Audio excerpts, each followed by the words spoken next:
नमस्कार, स्वागत है आपका जन संदेश टाइम्स में। मैं हूं किरण।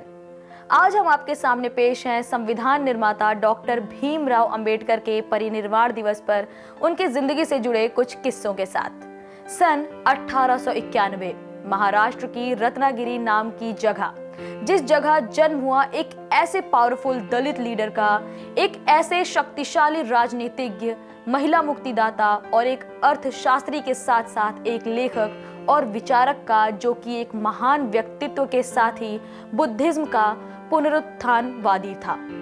नाम था डॉक्टर भीमराव रामजी अंबेडकर। छोटी सी ही उम्र से ये रत्नागिरी से महाराष्ट्र के सतारा शिफ्ट हो गए। छोटी उम्र में ही इन्होंने अपनी माता को खो दिया। बचपन से ही दिल को दहला देने वाली, एक बच्चे को अंदर से एकदम तोड़ देने वाली कठिनाइयों के दौर से ये गुजरे थे। बचपन में ये पढ़ना चाहते थे। इन्होंने अपने पिता से बहुत विनतियां की, लेकिन दलित समाज में इनका जन्म होने के कारण इन्हें पढ़ने की अनुमति नहीं मिल रही थी। काफी जद्दोजहद के बाद जब इनके पिता ने इनका दाखिला एक स्कूल में कराया, वहां पर इनको आम बच्चों के साथ बैठने ही नहीं दिया गया। कहा गया कि अगर इसे यहाँ पढ़ना है तो ये दरवाजे के पास बैठकर पढ़ेगा।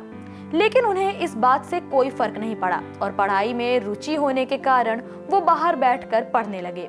एक बार की बात है जब मास्टर साहब ने भीमराव को बुलाया और उनसे एक सवाल हल करने को कहा।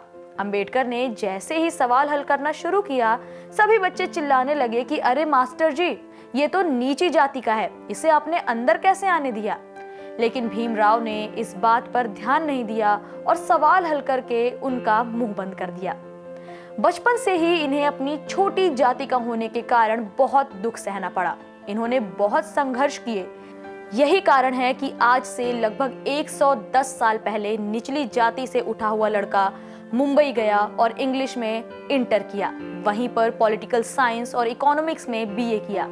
इसके बाद वो न्यूयॉर्क के कोलंबिया यूनिवर्सिटी जाके एमए में पास हुआ और इसके बाद एमएससी लॉ और पीएचडी करने के लिए लंदन के स्कूल ऑफ इकोनॉमिक्स गया। फिर उसके बाद उसने एक किताब लिखी और ये वही किताब थी जिसके ऊपर रिजर्व बैंक ऑफ इंडिया को बनाया गया।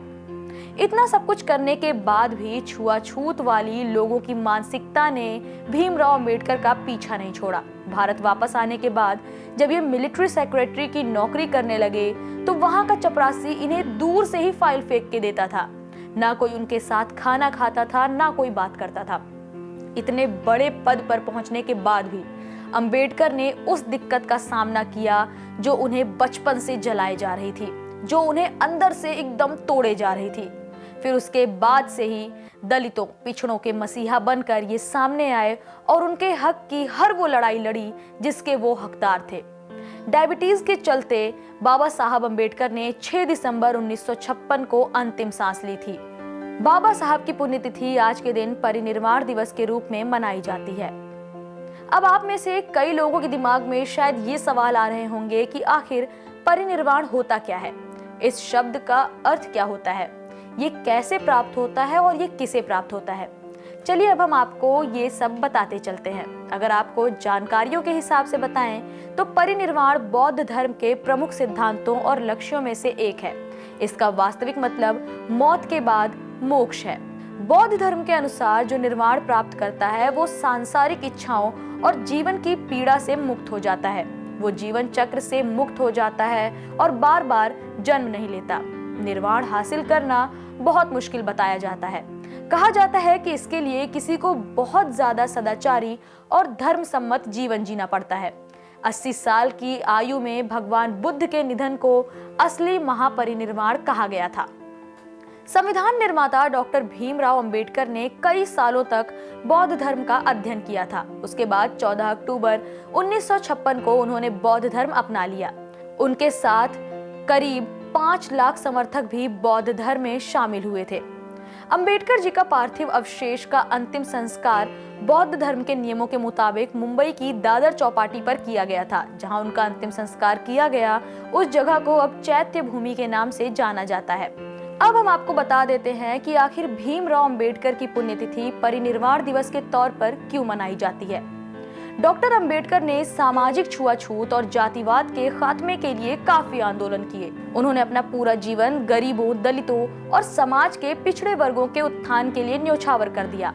अंबेडकर ने खुद भी उस छुआछूत, भेदभाव और जातिवाद का सामना किया है जिसने भारतीय समाज को खोखला बना दिया था। इन्हीं सब संघर्षों के कारण अंबेडकर को बौद्ध गुरु भी माना जाता है। उनके अनुयायियों का मानना है कि उनके गुरु भी भगवान बुद्ध की तरह ही काफी प्रभावी और सदाचारी थे। उनका मानना है कि डॉक्टर अंबेडकर अपने कामों की वजह से निर्वाण प्राप्त कर चुके हैं। यही वजह है कि आज उनकी पुण्यतिथि को महापरिनिर्वाण दिवस या महापरिनिर्वाण दिन के नाम से मनाया जाता है। अंबेडकर के अनुयायी और अन्य भारतीय नेता इस मौके पर चैत्य भूमि जाकर भारतीय संविधान के निर्माता को श्रद्धांजलि देते हैं। ऐसे ही तमाम जानकारियों के लिए आप बने रहिए जनसंदेश टाइम्स के साथ।